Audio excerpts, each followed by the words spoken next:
Just before the new model arrives in around February next year, we thought we'd test out the current Kodiaq in Sportline trim. So this is basically Volkswagen Group's answer to the 7-seat SUV market segment. It's very practical, as Skodas usually are, and in Sportline trim you get some performance inspiration.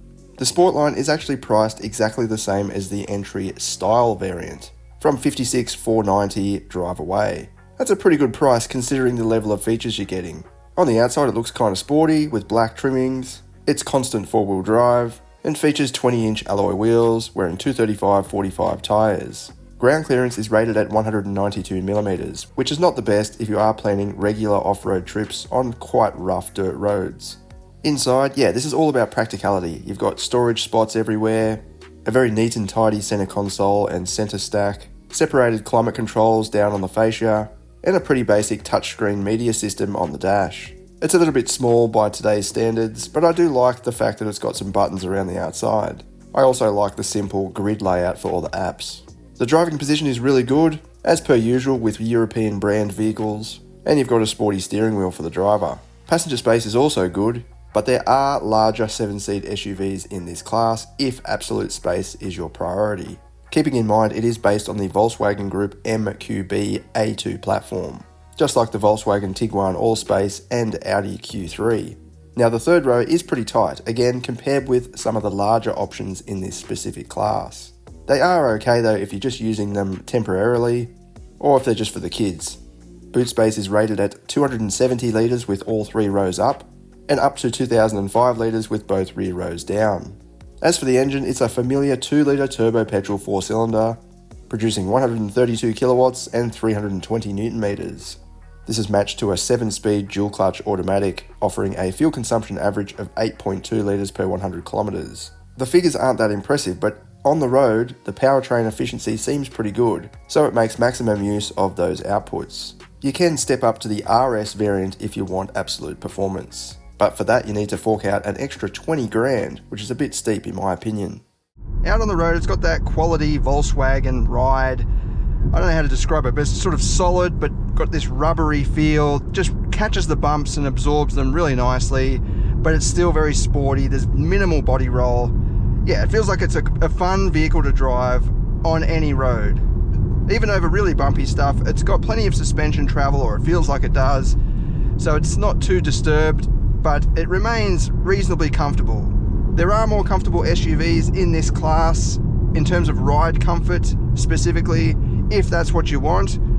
But personally, I would take something like this over something that's more comfortable and cushy because it's going to be a little bit more sloppy. And if you spend some time on country roads like this, with some bends and so on, weird apexes on the bends, and yeah, you want something that's stable and secure all the time. Visibility is pretty good.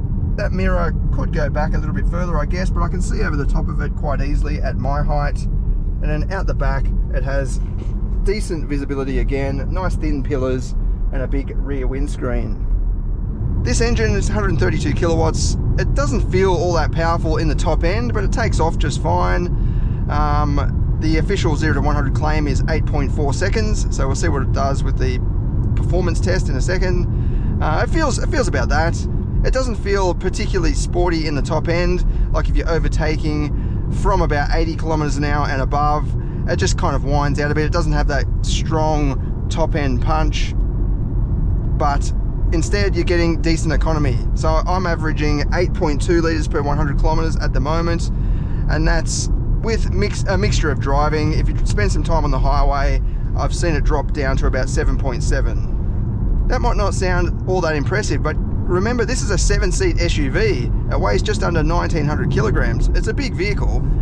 I don't think you'd find many 7-seater SUV competitors that have a petrol engine that can consume less than that, or much less than that anyway. There might be a few non-hybrid models out there, but I can't think of that many off the top of my head.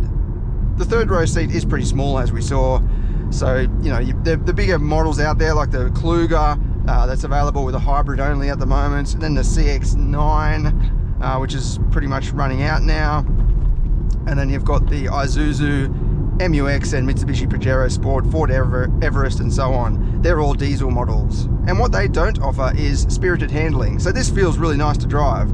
It's got, as I said, very minimal body roll. You can take this along a fun road and it behaves more like a station wagon than a big heavy duty SUV or, you know, ute based model.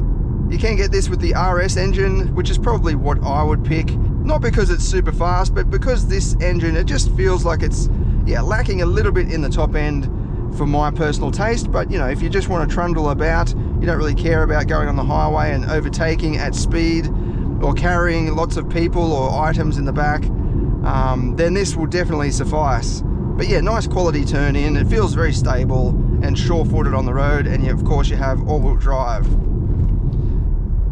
I'll just show you what the kickdown is like. So we'll slow down to about 60 kilometers an hour, floor it.